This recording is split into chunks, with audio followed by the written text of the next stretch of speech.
This is the Hot 7 Nightly News. Good evening. It is Thursday, 27th February 2025. I am Daniela Edwin. Welcome to the Hot 7 TV Nightly News. We are on Flow Channel 117, Kiss FM, the Caribbean Hot FM mobile app, and the Caribbean Hot 7 TV Facebook page. Not forgetting those of you using the Hot 7 plug and play antenna, thank you so much for joining us.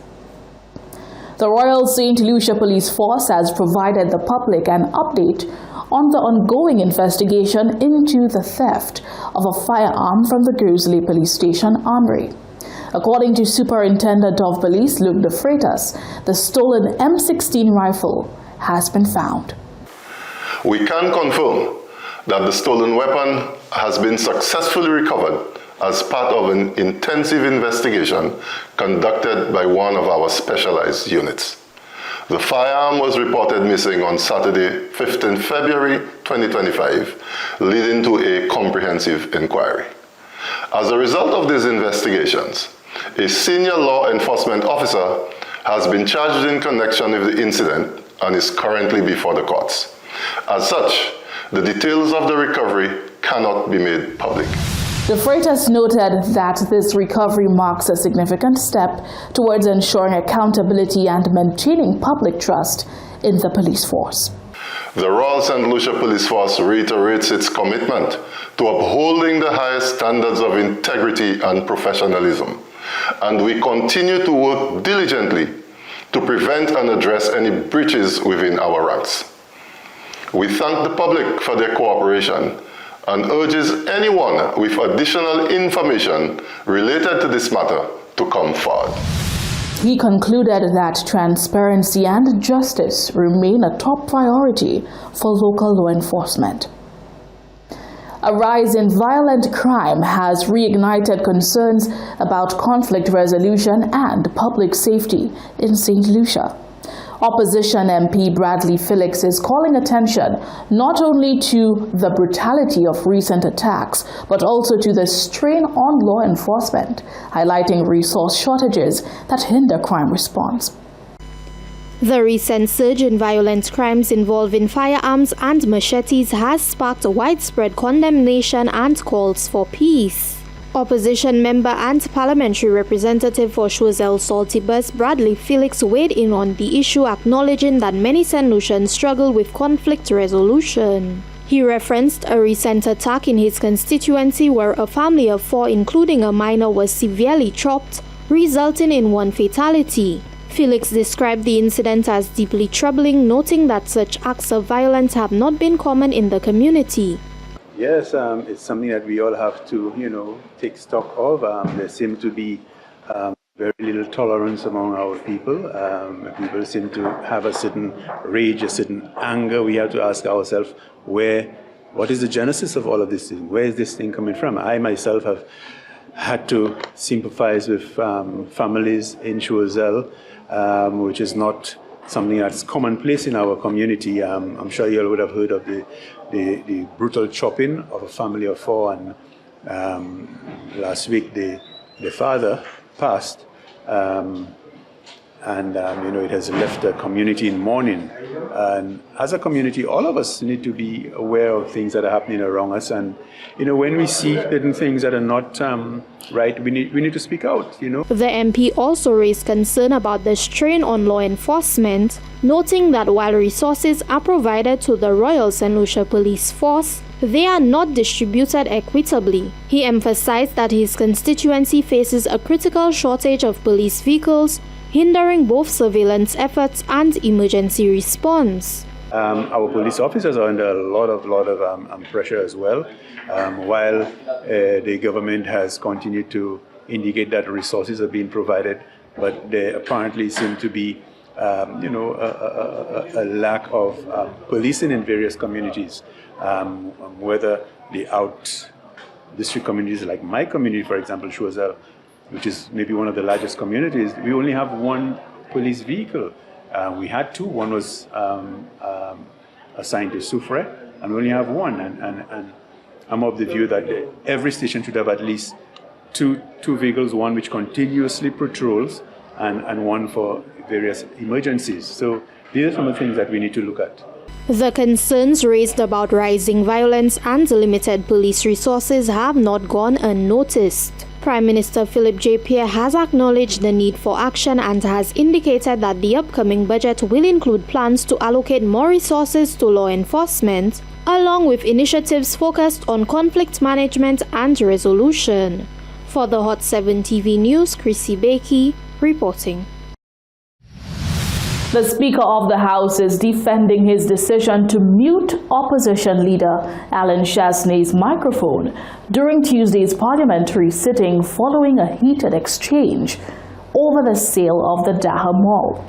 The move has sparked debate on parliamentary fairness and order, with Chasney accusing the Speaker of silencing him, while Francis maintains he was exercising his authority to uphold the rules of the House.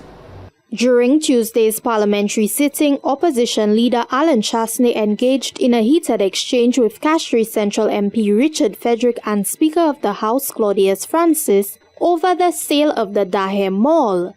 The Speaker intervened, reminding Chasney that the matter had been previously debated and should not have been raised before the bill being presented. Chasney, however, insisted that the Speaker had only referenced one document related to the agreement, which he argued misinterpreted the full context.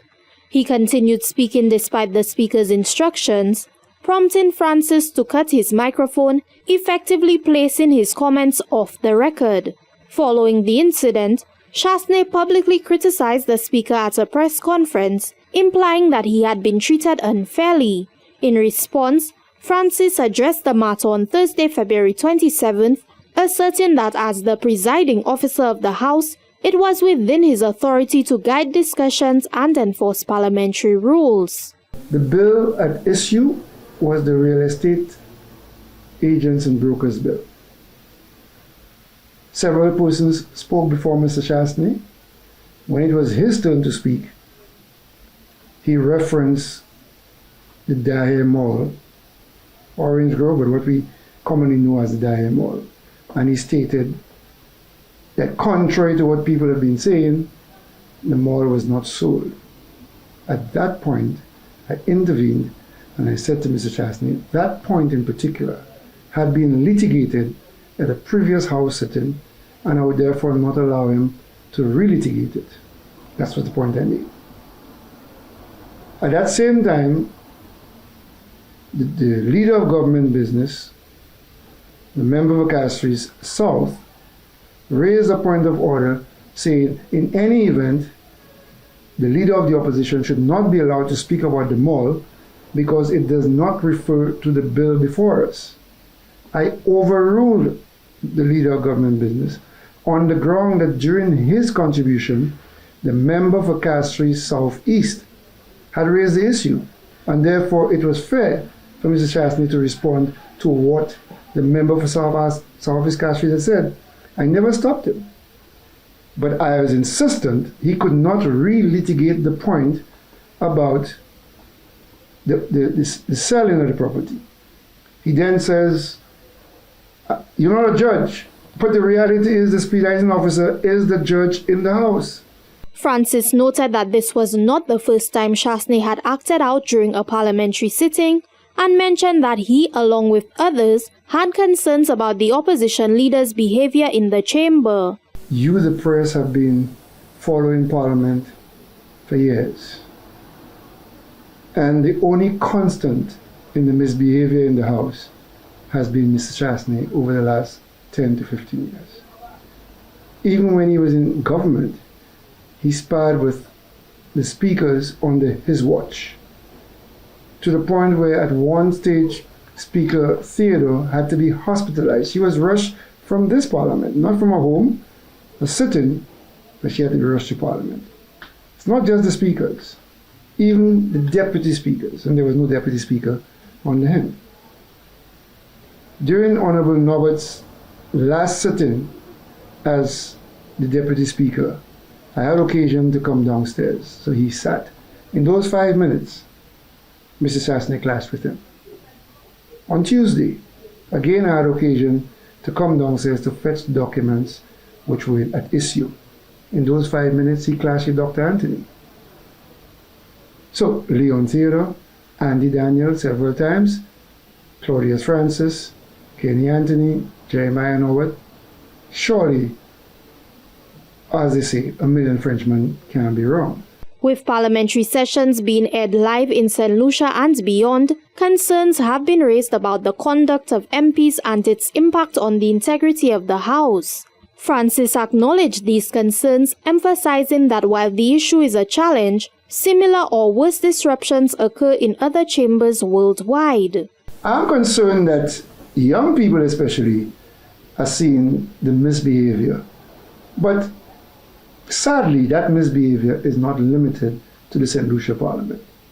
In fact, you go internationally, people take off their shoes and send it at each other. They actually go on the table and fight with each other. That is not to say any of that is correct. And I'm simply saying, unfortunately, ours is not the only part. In fact, ours has not descended into that level of disorder. And I'm hoping it does not. Amid public debate on whether Chasney is being unfairly targeted or silenced, some have also called on the Speaker to take a firmer stance in maintaining order. Francis responded by stating that while he aims to strike a balance allowing MPs to represent their constituencies, he will act within his authority when necessary to ensure order is maintained in the House. You know, people tend to say the Speaker should have more control. The reality is, these 17 members were elected by the constituents to represent them. So you want to be very reluctant in stifling those people's ability to represent their constituency. Because if you eject them, that's what you're doing. So you do that as a very last resort. In fact, that is why the rules constrain me from referring to a member by his or her name. I have to refer to them by the constituency they represent, because that's what got them into the House. The only time I'm allowed to call them by their name is if I'm going to sanction them, because you can't sanction a constituency. So, to answer your question, these are not kindergarten people. These are grown-ups. And one has to give them the latitude of being grown-ups. But there comes a time when you have to stop, because otherwise the House will descend into chaos. And it is only at that point that I'll stop them. I've given them as much liberty as is possible without bringing the House into disrepute. Those of you who watch the Parliament will see I have consistently ruled against objections made by the government as well as the opposition several times. And that is what I'm going to continue to do, because I'm not the Speaker of the Saint Lucia Labour Party or the Speaker of the United Workers' Party. I'm the Speaker of the House of Assembly. For the Hot 7 TV News, Chrissy Bakey reporting. Still in the first segment of the broadcast, the POV. Today you shared your thoughts on U.S. President Donald Trump's proposal to sell a citizenship gold visa valued at $5 million. Here is your point of view. Okay, that's just another way for Trump to say that he only wants rich people in America. How many people can afford to buy $5 million? And question from Mr. Trump and his colleagues, how much did they buy their citizenship when they invaded North America and found the Indians there? How much did they pay the Indians for their citizenship? And question from Mr. Trump and his colleagues, how much did they buy their citizenship when they invaded North America and found the Indians there? How much did they pay the Indians for their citizenship? Wow. Well, you know, America is looked upon as being the bed of roses. Everybody wants to go to America. Everybody thinks America is the greatest land of opportunity and America is the richest country, when really and truly America poor. America have so much debt and they'll never pay their debt, although they could just print their money and pay off their debt because their debt is in their own currency. So Trump doing that, you know, I don't have no problem with that. Let the man sell his citizenship, you know, at the price that they think it's worthy, it's worth. I mean, we do ours, so people who sometimes criticize ours, there you go, the great United States is going down that same road, citizenship by investment, $5 million to become an American citizen. I don't want it, I'm very sorry. I'd rather be a citizen of Africa. My view is that America is not all it seems. I'm not interested in whatever proposal Donald Trump has. I rather my citizenship in heaven, because at the end of the day, they say America was for the free, the brave, and what he did to the illegal immigrants, I'm not interested in that, because you treat the people like dog, send them at their home, go and bring ICE behind them, or DI, whatever. I didn't like that. The people came believing that America would be a land of opportunity so they can make a better living for them and their family. You took them and then you just ship them back wherever, to their country or whatever, and then you talking about $5 million you're going to sell citizenship to America. America is not all that it seems. I'm not interested. My citizenship is in heaven, okay? And I rather go there instead, and I'm good with this. Trump cannot sell his for $5 million and ours is $200,000. That's zombie price. Next caller. Trump right, because they know what he was giving, so he right to do what he's doing now. I believe it's terrible to require people to pay such a high amount to live in a country. I mean, immigration should be an opportunity and a fairness.